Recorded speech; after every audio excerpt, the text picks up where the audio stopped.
प्रणाम सभी को। आज इस चौथे भाग में इकाई 7 फसल उत्पादन के फसलों की खेती के चौथे भाग में हम पढ़ेंगे अरहर यानी तुअर। अपने क्षेत्र में बोलते हैं तुअर, अरहर। वानस्पतिक नाम इसका केजेनस कजान। क्या है? केजेनस कजान। महत्वपूर्ण फसल है दाल वाली, सभी इसकी दाल पसंद करते। भारत में यह बहुत प्रसिद्ध दाल है। तो इसका वानस्पतिक नाम है केजेनस कजान। इसका कुल वही लेग्यूमिनेसी। याद रखना है आपको। एक बीजपत्री अगर है तो ग्रेमिनी और द्विबीजपत्री है तो लेग्यूमिनेसी। उत्पत्ति कहाँ हुई है इसकी उत्पत्ति? यह अफ्रीका और नील नदी के ऊपरी भाग में, अफ्रीका तथा नील नदी के ऊपरी भाग में इसकी उत्पत्ति हुई है। जलवायु, कौन सी जलवायु में यह होती है? गर्म एवं आर्द्र जलवायु। हमें बरसात के दिनों में पानी लगता है, मगर मौसम कैसा रहता है? जलवायु गर्म और पानी आने के कारण आर्द्रता वाली गर्म एवं आर्द्र जलवायु। तो 70 अंश फ़ारेनहाइट तापक्रम, 62 सेमी वर्षा पर्याप्त होती है। कितनी जलवायु होना इसको? तापमान कितना? 70 अंश फ़ारेनहाइट तापक्रम होना और 62 सेमी वर्षा जहाँ पर हो पर्याप्त जलवायु होती है। परंतु ध्यान रखें, पाले तथा ओले से फसल प्रभावित होती है।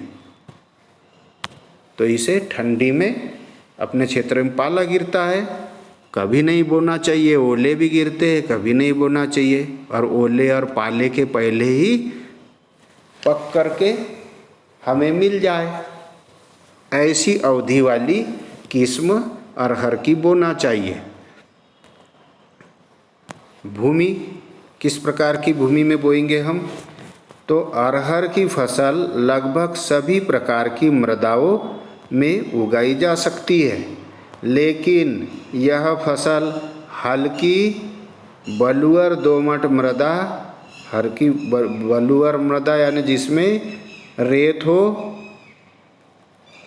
जिसमें फास्फोरस युक्त चूने की पर्याप्त मात्रा हो, चूना खड़ी जिसको बोलते हैं, ऐसी भूमि अगर मिल जाए, है ना, चूने वाली खड़िया वाली मृदा अगर मिल जाए तो वह बहुत अच्छी फसल होती है। पर्याप्त मात्रा में हो, जिसमें जल निकास का उचित प्रबंध होना चाहिए, पानी नहीं रुकना चाहिए, जल निकास का उचित प्रबंध होना चाहिए। ऐसी मृदा में यह अच्छी वृद्धि करती है, चुनखड़ी वाली मृदा में। अम्लीय या ऊसर भूमि इसकी खेती के लिए नुकसानदेह है। कौन सी भूमि इसके लिए नुकसान है? एक तो अम्लीय मृदा नहीं होना। अम्लीय यानी खूब ज़्यादा नमी वाली मृदा, पचपच जो रहती है, खूब पानी पानी रहता है, वो नहीं होना। और खूब ऊसर भूमि भी नहीं होना, खूब ज़्यादा सूखी भूमि भी नहीं होना, है ना। तो अम्लीय या ऊसर इसकी खेती के लिए नुकसानदेह है। तो भूमि की तैयारी कैसे करेंगे? अरहर के लिए एक बार मिट्टी पलट हल या हैरो से जुताई करके, मिट्टी पलटने वाले हर और हैरो से जुताई करके, ऊसर मृदा का मतलब यह भी समझा जाता है कि जिसमें कुछ ही नहीं हो रहा है।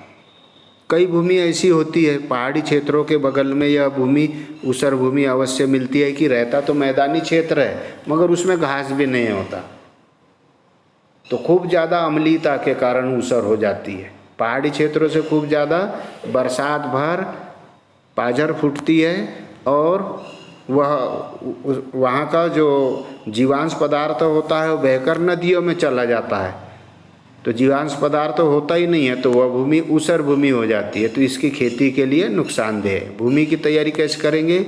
अरहर के लिए एक बार मिट्टी पलटने वाले हल से यानी प्लाऊ से एक प्लाऊ मारेंगे, फिर हेरो से जुताई करके खुला छोड़ देते हैं तथा वर्षा होने के पश्चात 2 से 3 जुताई देसी हल या कल्टीवेटर से करके पटेला लगा देते हैं, पाटा चला देते हैं, बराबर कर देते हैं।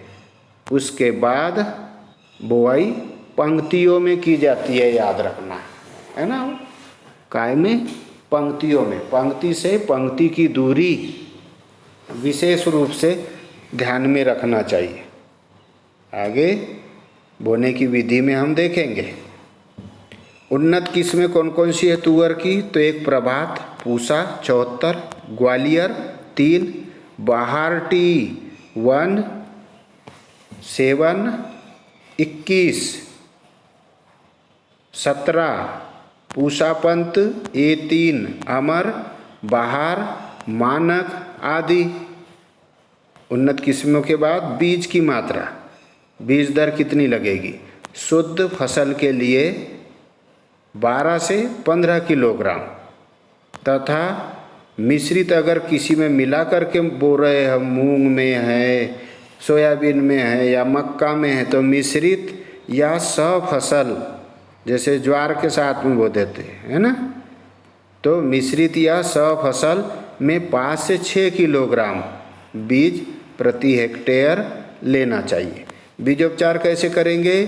3 ग्राम 22-3, है ना, सोयाबीन के लिए भी लेते हैं हम, वैसे ही 3 ग्राम 22-3 अथवा थायरम। जो भी दाल वाली फसलें हैं तो थायरम को भूलना नहीं, 22-3 को भूलना नहीं। 22-3 अथवा थायरम 3 ग्राम प्रति किलो की दर से, यह हमेशा याद रखें। 1 किलो के लिए 3 ग्राम प्रति किलोग्राम बीज की दर से इसे उपचारित कर लेंगे, विषाणु जनित जीवाणु जनित कर लेंगे इसको। बुआई का समय जून जुलाई खरीफ में कब बोते हैं? जून और जुलाई माह तक खरीफ में, अर्थात वर्षा के आरंभ में। बोने की विधि कैसे बोते? बुआई करते समय ध्यान रखें बुआई कतारों में करनी चाहिए। पंक्ति से पंक्ति की दूरी 60 सेमी, ये विशेष याद रखना है, 60 सेंटीमीटर। पंक्ति से पंक्ति की दूरी 60 सेमी और पौधों से पौधों की दूरी कितनी रखेंगे? दूर होना चाहिए, 25 से 30 सेमी रखनी चाहिए। 25 से 30 सेमी रखनी चाहिए। कतारों से कतारों की दूरी 60 सेमी और पौधों से पौधों की दूरी 25 से 30 सेमी रखनी चाहिए।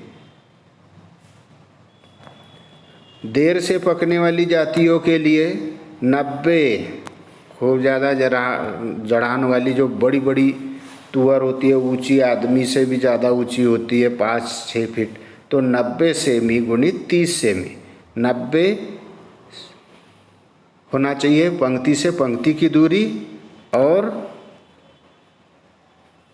पौधों से पौधों की दूरी 30 सेंटीमीटर सेमी होना चाहिए। खाद एवं उर्वरक कौन कौन से उर्वरक देंगे इसे?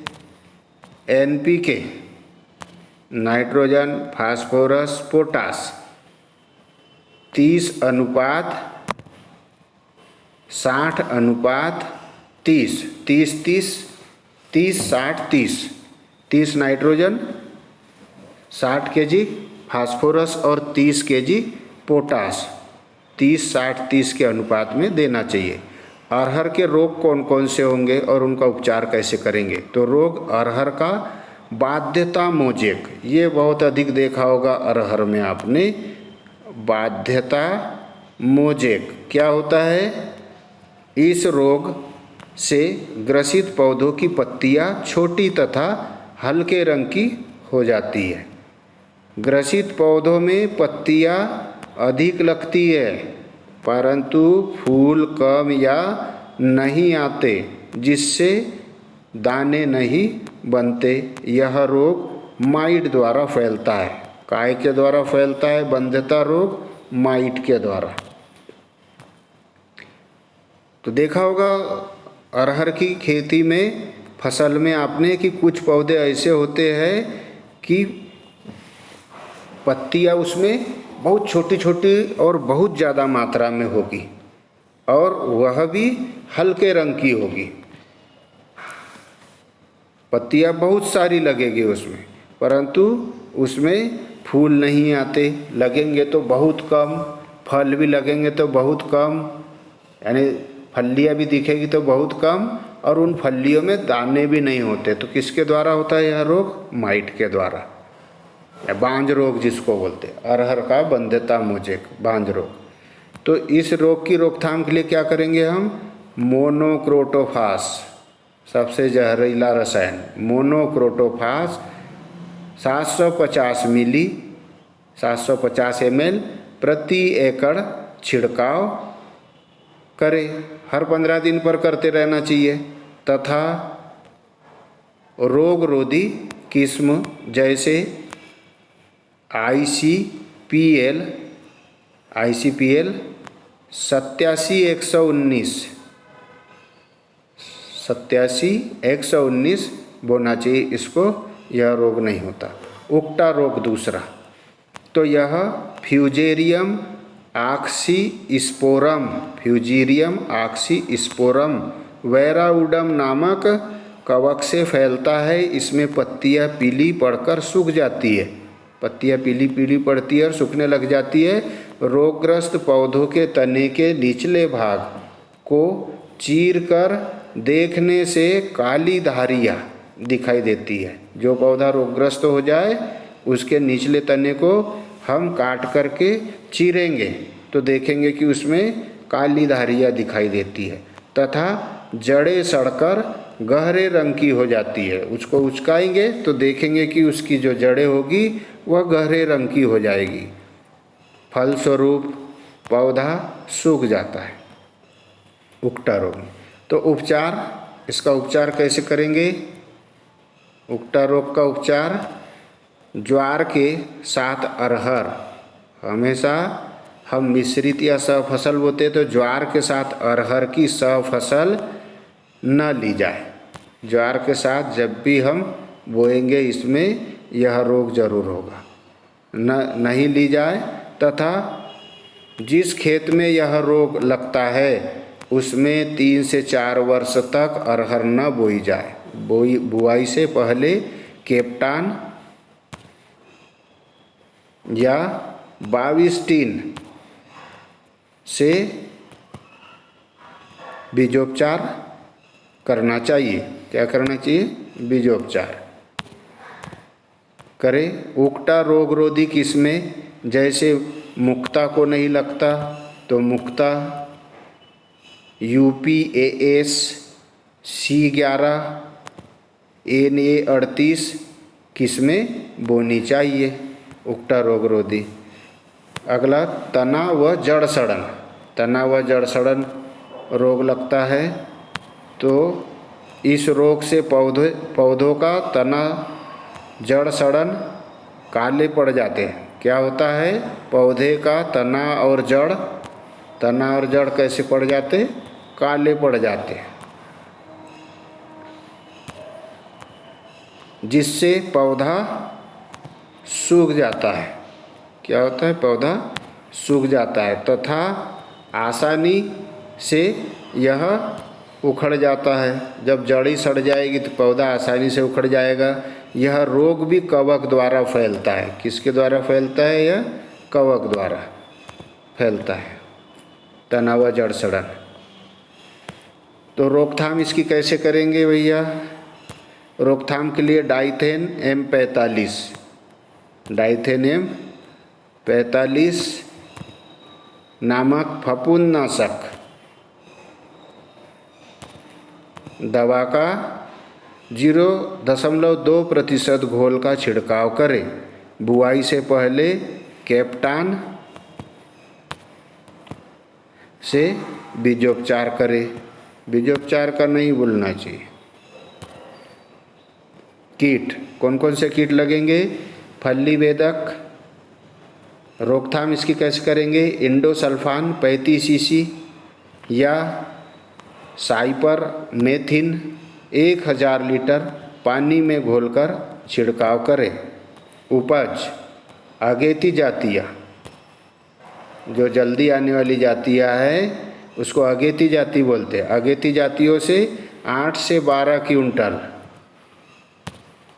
और देरी वाली जातियाँ जो होगी उनसे 12 से 25 क्विंटल प्रति हेक्टेयर होती है। 50 से 60 क्विंटल खांजर झाड़ने के लिए खांजर व सूखी लकड़ियाँ जो बड़ी तुअर होती है उससे 50 से 60 क्विंटल प्राप्त होती है। धन्यवाद। अगले पीडीएफ में पढ़ेंगे हम अरहर का शुद्ध प्रमाणित बीज उत्पादन करने के लिए किन किन बातों का विशेष ध्यान रखना चाहिए। तो अरहर की फसल में विशेष रूप से पूछा जाता है वानस्पतिक नाम, कुल, भूमि, बीज दर, उन्नत किस्में, खाद एवं उर्वरक, रोग एवं कीट तथा मूंग में भी और उड़द में भी याद रखेंगे आप।